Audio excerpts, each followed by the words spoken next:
"Mommy, my private's hurt." Was there any way for me to know how frightening those four words were at the time? Like any mother would do, I got on my knees. "Let me see." My 5-year-old son pulled down his pants and showed me. As I looked, a shock of fear went through me. His testicles were red and swollen. I tried not to panic and thought about what it could be. Nothing other than the worst case scenario came to mind. The night before, during bath time, his privates looked normal. What the hell happened? Trying my best to not scare my son quietly, I told him to pull up his pants and put on his shoes. We arrived at the doctor's office 20 minutes later, after the examination. The doctor sent my son into the waiting room and called me in to have a private conversation. Private conversation, no pun intended. "Is it bad?" I asked. The doctor gave me a look that I had scarcely ever seen, as if what I just asked was the biggest understatement of all time. "Is it cancer? Please sit down," he said. "I haven't seen anything like this during my time as a doctor, that's for sure. I've already had a colleague of mine on the phone. We're gonna need an ultrasound." Tears welled up in my eyes. "Tell me he's going to be okay." "I can't say for sure, but I can tell you if it is some type of cancer. Testicular is the easiest to treat." He paused. "You said he's 5 years old." I nodded and said, "I don't understand how his..." "You know, he hasn't reached puberty yet, so this can't be normal for a boy his age. Can it?" Before we jump to any conclusions, the doctor said, "We need to see the ultrasound." Before paying for the visit, the doctor handed me a note with the date and location of the hospital where the ultrasound would be done.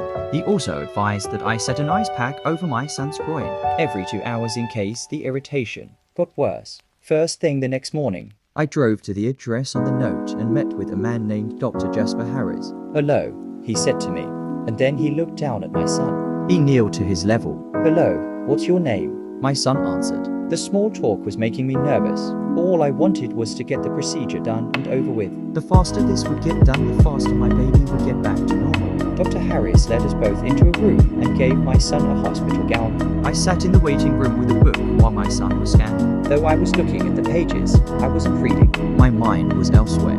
My son. Later, Dr. Harris came into the waiting room with a door look on his face. "Come with me," he said. He brought me into a room full of medical computers. "Please take a seat." He pulled up a chair next to a large screen. He then showed me the x-rays. "Oh my God," I said and covered my mouth. The x-rays showed 2 testicles that were larger than any you'd see on a grown man. Both of them came up white on the ultrasound. "Surgery must be done immediately," Dr. Harris said. "I've never seen anything like this. It seems as if the tumors have encapsulated his testicles." I whimpered in the chair. A hand rested on my shoulder to console me. It didn't help. "Please," I said, "save my son." Nothing could be done that day because of complications due to the coronavirus. I was lucky enough to even have gotten an appointment for the ultrasound that day, so I counted my blessings and stayed patient. At this point, my son was almost completely in the dark about the whole thing, or so I thought. We were driving home from the hospital. He was sitting in his booster seat when he asked, "Mama?" I looked at his reflection in the mirror. "Yes." "When we die, do we go to heaven like Grandma says?" I was speechless. What was I supposed to say? And how did the idea of death get on his mind? Did the doctor say something to him? Was it just a coincidence? Or was there some kind of primal intuitiveness that made him aware of how severe his illness was? A single tear slipped down my cheek.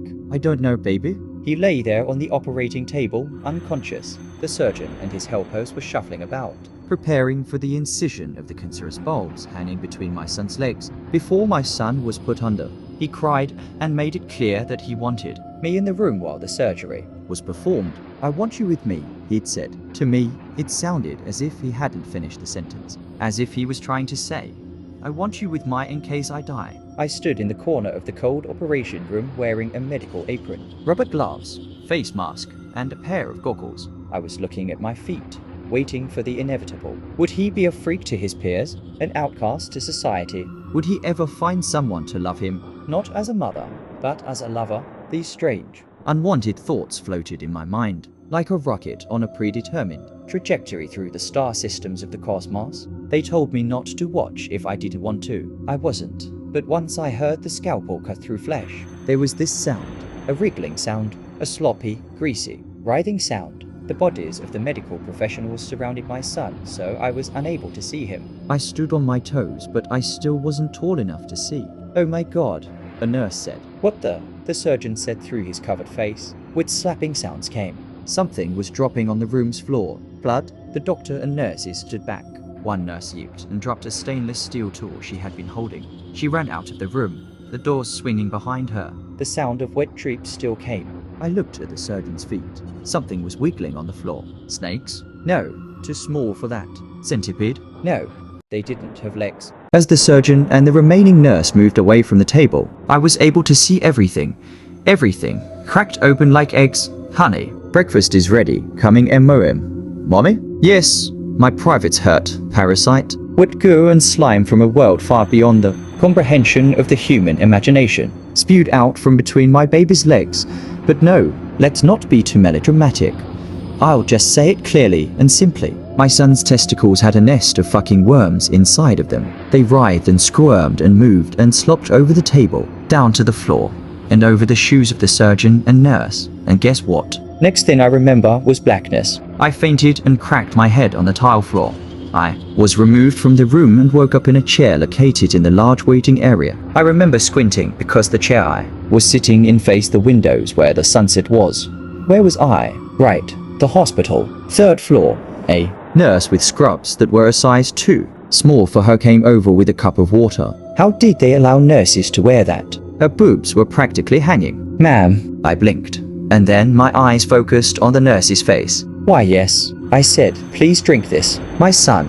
I bolted straight up. Where's my son? Those things. Is he alright? Water tipped over the rim of the paper cup as she put a hand on my shoulder to sit me back down. He's fine, she answered. There were just a few minor complications. Minor complications? Ha ha.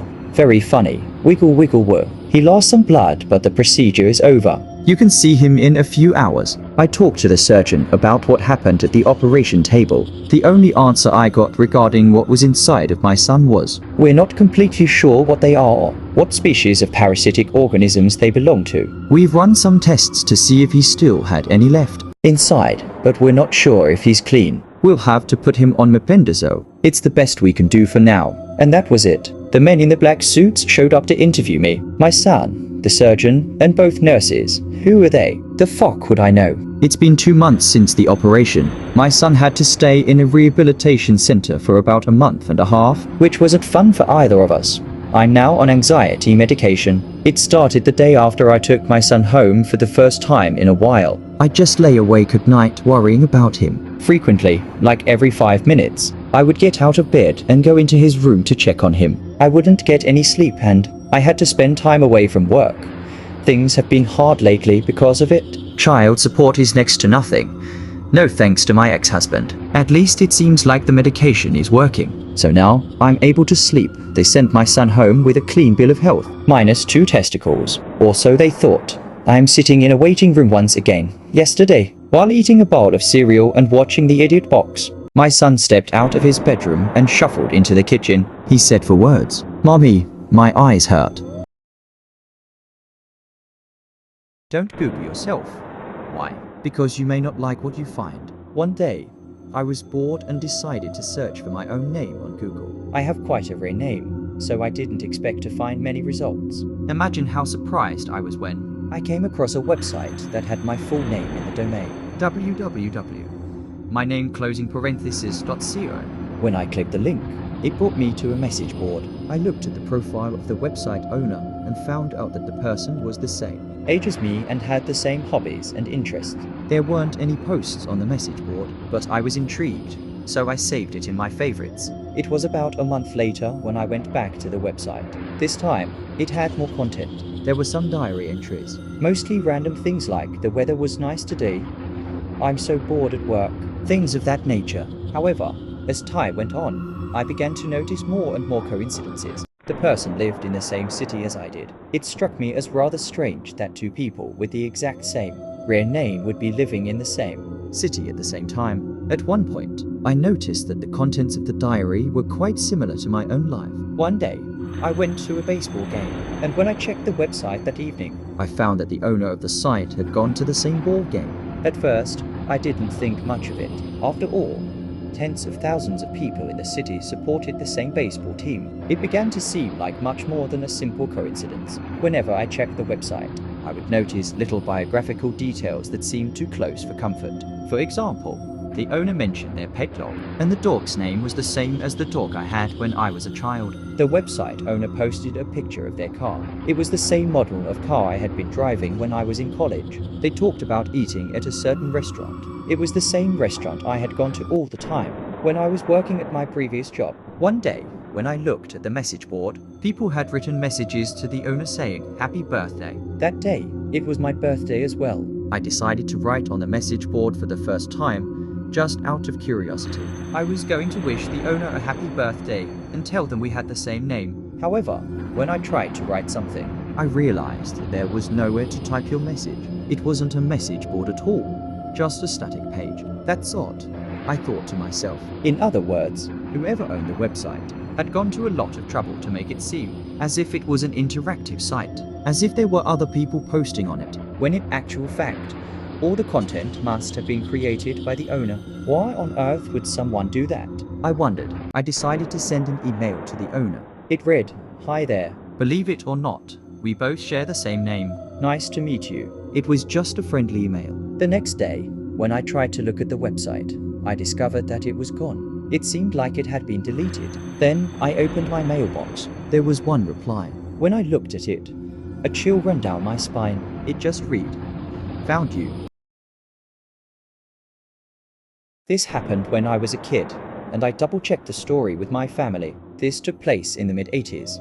I was about 7, at home with 2 of my older sisters, 8 and 11-ish, and 2 cousins, 7 and 8-ish. All 5 of us were girls. My oldest sister, 11, was in charge of babysitting the 4 younger girls. To understand what happened, you need to picture what our house looked like. It was a 2-story box house with a flat roof and a small box front porch, also with a flat roof. I can't remember exactly what we were doing, but we were all inside. We kept hearing noises coming from the roof, like walking, and what sounded like rocks being dropped down the downspouts. We thought it was probably a squirrel or something, but it kept happening. Then my older sister suggested that maybe someone had climbed a huge tree beside the house and gotten onto the roof. We were all scared because we knew there was a roof access point in the bedroom. I shared with one of my sisters, what if someone could get inside? My oldest sister told my other sister and one of our cousins to walk across the street to the corner, stroll across an empty gravel parking lot, and on the way back, look up and see if they could spot anyone on the roof. So, the girls, both about 8 years old, walked halfway across the parking lot.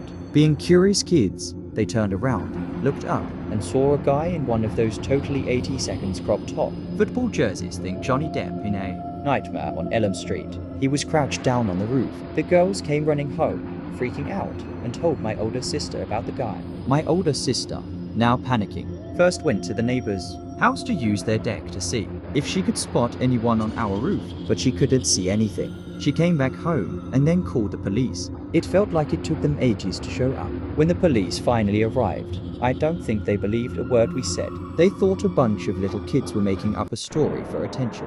One cop drove down the road, up a hill about a block away, to see if they could spot anything. But the way the roof was, you couldn't see a person if they were lying down. Then these cops told us kids that we had to go upstairs and check everywhere to see if we could find anyone. So, 5 little girls, ages 7 to 11, were sent upstairs, scared out of our minds, crying, to look for this man. Knowing about the roof access, we all cried, not wanting to go, but they said we had to. To this day, I remember how scared I was. I looked around, but how well do little kids look, right? The cops didn't listen to us or check the house, inside or out, and they left. We were terrified to be left home with a guy out there who knew where he was. We didn't know if he was just lying on the roof or had jumped down or somehow gotten inside and was hiding. Finally, my MON came home a few hours later, and we told her what had happened. She explained to us that there was a lock on the roof access and no one could get in, but she checked anyway. Then she went outside to check. There were clear footprints in the dirt, deeply imprinted from him jumping off the roof onto the porch and into the flower bed.